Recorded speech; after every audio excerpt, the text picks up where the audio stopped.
ethics. I'm a great lover of Catholic theology in many ways, in certain aspects. But the empire nature of the Roman religion and influence as it spread, and that empire nature in Protestantism continues. What is so powerful is to really look at prior to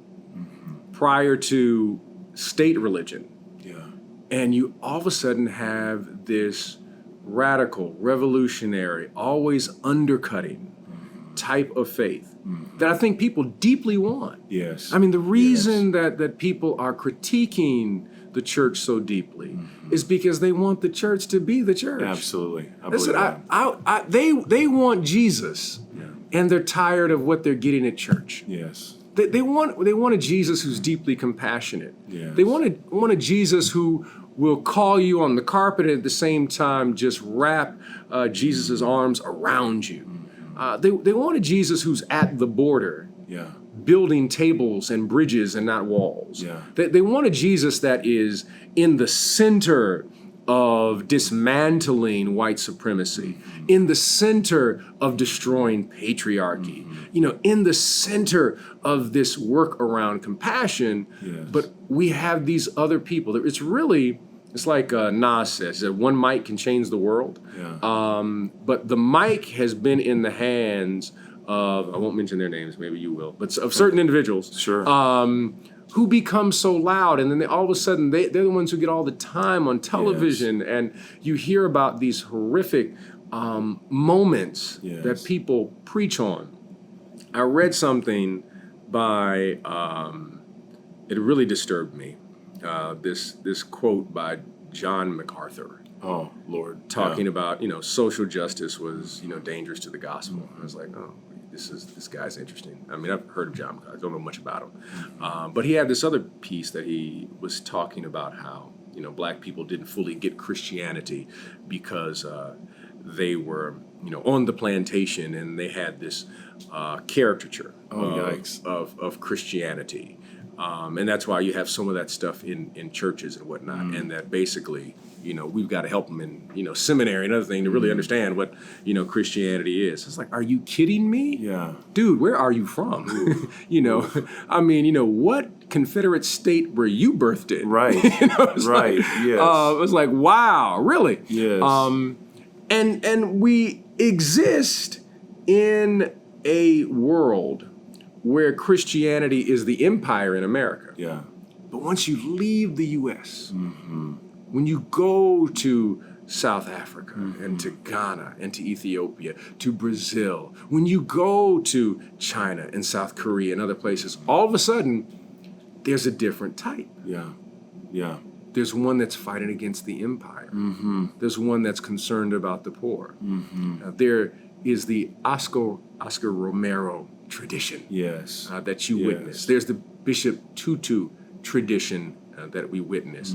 There's the Ethiopian Orthodox tradition that we witness. There's the Palestinian Christian tradition that we witness. Yes. And America has to decolonize its Americanness and its American hold, its market hold on the Christian tradition. Yeah. It's dangerous. Yeah. It's so dangerous because it just plugs itself into any powerful whim that keeps certain structures in place. Yes. And it doesn't deal with the beautiful, simple stories that you just shared about this woman who her story was 18 years of caring for her husband. Yeah. It doesn't share the stories of the Swedish community that comes in here and sings with the black church and says that something jumped in on us, in the process. Yeah. It doesn't share the story where an activist who's in the Black Lives Matter movement and is also someone who is non-binary finds a home in a space like Trinity because they're so hungry. So they wanted Jesus. Yeah. I wanted the Jesus I read about, Yeah. not the Jesus that people have been preaching about. Yes. Ooh. Wow. Wow. Wow. That's so good, and my head is just in flames right now. This is all so amazing. How central is Jesus in this whole story of liberation to you? Like how the person of Jesus? I'm Jesus-centric. And interesting enough, that's the other thing about Black theology, that narrative or Africanity. We are Christ-centric, Jesus-centric people. I mean, I say this joke all the time, and sometimes when I'm preaching, I'll say, well, I was, if you go down to Mississippi, there are certain churches, all you got to do is say, you hung him high, stretched him wide. Yeah. And everybody goes in. Ooh. All you got to do is mention Jesus a couple of times in certain traditions, and that's it. Yes. There is a Jesus-centric narrative. Yes. And Jesus is central, one, because Jesus experiences and embodies what we deal with. For example, one of the funniest things, years ago, my wife and I, when the movie The Passion of the Christ came out, we went to see it, and everybody said, it's so powerful, it just made me cry. So we went with several Black people, and everybody's like, well, yeah, this is a violent movie. This is like, well, Jesus is a brother. I mean, seriously, everybody was like, well, this is the narrative that we have shared all these years. Right. He experienced what we experienced. So we saw, the antebellum South. Jesus knows all about our troubles. Yeah. We saw what has happened in terms of police brutality with the Romans and with Jesus. So we were sitting there like, yeah, this is gory and brutal, but this is really the lives of so many people. Yeah. So, we didn't come out with tears saying, oh my gosh, I didn't know. Yeah, we knew. Yeah. That's what we preach. That's what we talk about. Jesus understands this. And it's central to the liberation narrative because Jesus is so clear about having this leaning and preference for those who are marginalized and poor. Howard Thurman says that is what the fundamental question that is being raised of Jesus is doing. He's speaking for the disinherited, those who have their backs against the wall. Yeah. This is the fundamental story that is underneath, that shapes, that speaks to. You have these gospels. They were not written for the Roman world. Right. It has double entendre all through it. Yeah. So I had the opportunity to hear John Dominic Crossan. Yeah. I was at Chautauqua Institution, and he was a lecturer. I was serving as a chaplain, and they have this meeting where the president of the institution brings everybody together. All the lecturers, it's like, they got like 50, 60 lecturers. I mean, they have a poet, they have writers, they have musicians. And I was just really happy, wide-eyed to hear all these people. And they asked everybody to introduce themselves. I said, I'm Otis. I sat down, and then John Dominic Crossan stands up, and that wonderful accent that he has. He says, behind me, you will see this lake. Imagine with me for a moment. This is the Sea of Galilee. But the Sea of Galilee is not controlled by those Palestinian people in that community, the Jews of that area, the Hebrews of that community. Remember, it is owned by Rome. And so often, and he's sitting there talking, he says, so often we tell the story of the disciples and the story of their call. He said, but think of it this way.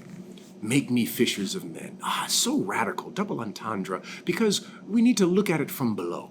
And he goes on to say that we spiritualize it when really it was a narrative against Rome. Wow, yeah. And he goes on to say, and it was so powerful, he said, if the sea is owned by Rome, the fish you pull out of it are Roman fish.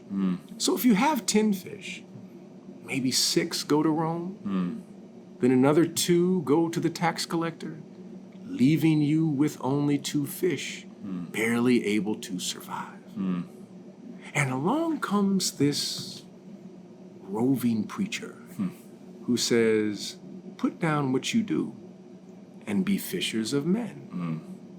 So in the process of calling people, all of a sudden, the tax initiative is undercut as soon as people start following Jesus. Wow. He's defunding the Roman military system.